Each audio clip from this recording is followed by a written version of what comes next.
6 p.m. West Pakistan time.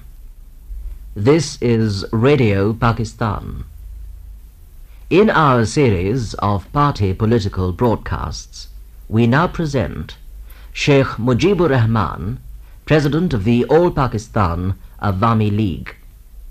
Sheikh Mujibur Rahman. My dear fellow citizens, brothers and sisters, Assalamu alaikum. I must begin by offering manajat for those heroic martyrs who shed their blood and laid down their lives for the cause of the people. It is their sacrifices and that of countless thousands who have defied tyranny in movement after movement, leading up to last year's historic mass of sirs that has carried the people's struggle forward. Indeed, even the fact that I am able to speak to you over the National Radio and Television Network may be counted as one of the initial gains of the people's struggle, since up till this time, this privilege was monopolized by those in power. Our struggle must go on, for the real goals lie ahead. Power has to be owned by the people. The exploitation of man by man and of region by region must be brought to an end. The powerful coteries which have ruled Pakistan for long 22 years will do everything possible to prevent transfer of power to the people. It is they who are actively conspiring to frustrate the holding of the general elections, and even after elections, they will continue to obstruct every effort to end exploitation. They have money, they have influence, they have the capacity to use force against the people. History, however, testifies that a determined people can successfully resist and overcome such forces of oppression.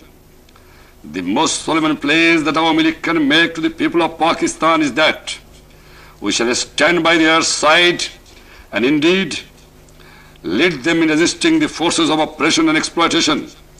No people have secured freedom and justice unless they have been prepared to die for it.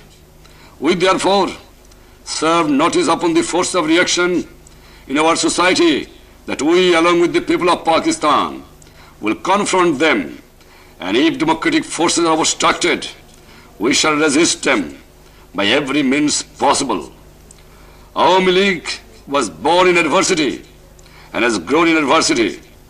Our great leader, the late Hussain Shahi Swarwardi, we came into existence to defy the attempt of ruling party to form a one-party state. We thus began the struggle to establish democracy in Pakistan. This struggle continues till this day. Our party has faced onslaught after onslaught from the ruling group. Our leadership, our workers have spent the better part of their lives in jails. We have faced and overcome every form of repression. It is this that gives us the courage and confidence today to commit ourselves to the task of confronting the anti-democratic forces. To overcome the crisis that engulfs the nation, we must resolve those issues which are its cause. The first is the deprivation of political freedom. The second is the sense of economic injustice felt by the overwhelming multitude of our people. The third is the deep sense of injustice created by widening the economic disparity between the regions. It is this that underlies the anguish and the anger of the Bengali people. The same sentiment is reflected among the downtrodden people of neglected areas of West Pakistan. Our manifesto sets out a comprehensive strategy for resolving these fundamental issues.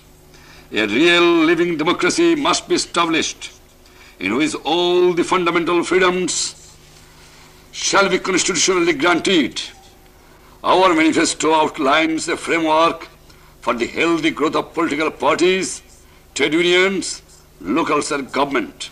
We do pledge to restore complete freedom of the press and academic freedom, and to eradicate corruption, which has grown like a cancer in our society. The present economic system, which has established an intolerable structure of injustice, must be radically altered.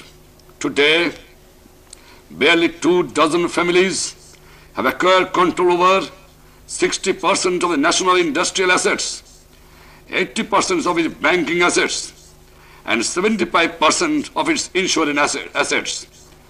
82% of the total bank advances are concentrated in only 3% of total accounts. The tax structure in existence is of the most regressive in the world. Only 2% of GNP is being realized as direct taxes as against 6% in other developing countries.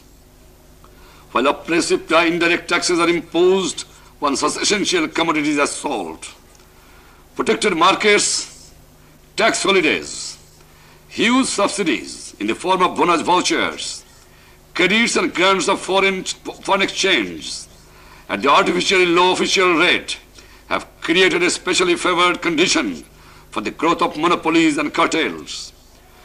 Despite nominal land reforms, feudal lords have retained princely states. They enjoy vast privileges and their prosperity increases, while the lot of the poor peasants becomes more and more desperate. In a bid for survival, there is a movement of people from villages to the cities. According to official estimates, 1/5 of the total labor forces, or about 90 lakhs people, are unemployed. This alarming figure continues to grow. The industrial workers are suffering the full impact of the sharp rise in the cost of living. The cost of living is increasing more rapidly than the increase in money wages. The impact of the unending rise is the cost of living is also acutely felt by school and college teachers, low-paid officers, employees, particularly the fourth-grade employees of government. To turn now to the appalling record of economic disparity, it is seen that during the last 20 years, out of the total revenue expenditure of the government, only about rupees 1,500 crores, that is only 1/5 of the total, was spent in Bengal, as against over 5,000 crores in West Pakistan. Of the total development expenditure during the same period, about rupees 3,000 crores, that is only 1/3 of the total, was spent in Bengal, as against about rupees 6,000 crores in West Pakistan. Over 20 years, West Pakistan has imported goods worth more than rupees 3,000 crores, as against his own foreign exchange earnings of barely 1,300 crores. Imports into West Pakistan have been 3 times the value of the imports into Bengal. It was made possible for West Pakistan to import goods worth rupees 2,000 crore in exchange of its export earnings by allocating to it rupees 500 crores of the foreign exchange earnings of Bengal and allowing it to utilize over 80% of all foreign aid. The record of the field of government services is just as deplorable. About 22 years, Bengalis account for barely 15% in central government services and less than 10% of the defense services. The total economic impact of such discrimination has been that of economy. Bengal today is a state of imminent collapse. Near famine conditions are prevailing in the majority of the villages. Some 17 lakh tons of rice has had to be imported only to save the people from starvation. While inflation has been mounting, those who are worse hit are the poor people of Bengal. The price of essential commodities has been 50% to 100% higher in Bengal than in West Pakistan. The average price of coarse rice in Bengal is rupees 40 to 50 per month, as against 20 to 25 per month in West Pakistan. And of wheat is rupees 30 to 35 per month in Bengal, as against rupees 15 to 20 per month in West Pakistan. Master Oil sells in Bengal at rupees 5 per share as against with 2 rupees 50 paisa per share in West Pakistan. The gold price is rupees 135 to 140 per tola in Karachi as against rupees 160 to 165 per tola at Dhaka. Even a customs barrier has been imposed against carrying gold from West Pakistan to Bengal. This injustice is the product of management, the economy for 22 years by the central government. The central government is incapable of addressing such injustices. This is born out of the fourth five-year plan.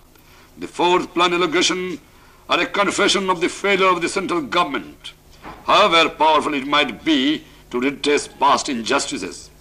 Awami League's 6-point program, which is embodied in the 11-point program, presents a rational solution to this problem of the regional injustice. With a central bureaucracy in which Bengalis account for barely 15%, and with the nature of our power structure being what it is, to expect justice from the centralized system of economic management would be to expect the impossible.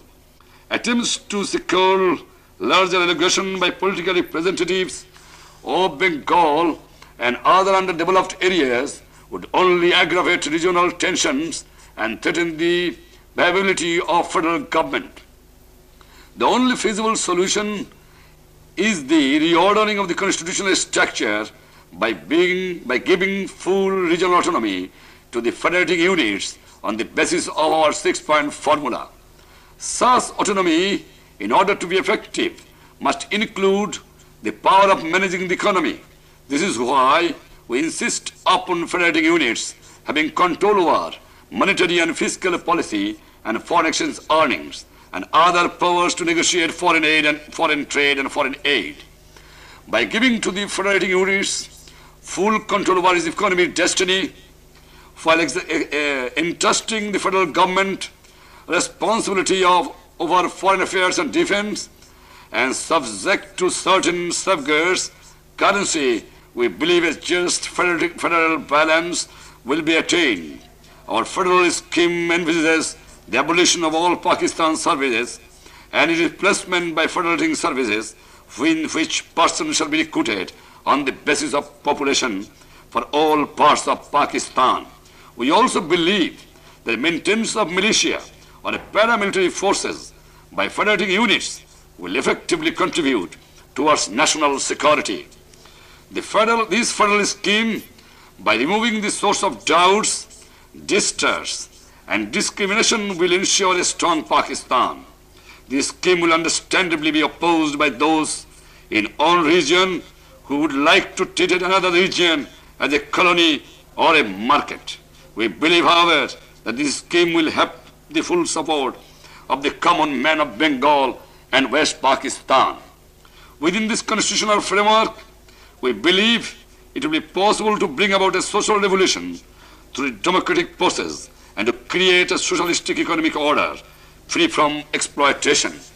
Rapid economic growth is an imperative necessity in order to meet the needs of our growing population. To achieve it, enormous effort and sacrifices are required to our people. Our people can be expected to respond to our call for making a brave collective effort only if we can assure them that the burden of sacrifices as well as the fruits of economic prosperity shall be equitably shared among all sections of the people and all regions of the country. To ensure these certain radical changes must be made in the structure of our economy. We believe it is imperative to place key areas of the economy, including banking and insurance, under public ownership through nationalization. Future development in these areas should take place in the public sector. In the new order, workers should share in the equity capital and management of the industrial enterprises. The private sector also, in its own sphere, must make their full contribution to the economy. Monopolies and cartel must be totally eliminated. The tax structure must be made truly progressive and drastic restriction must be imposed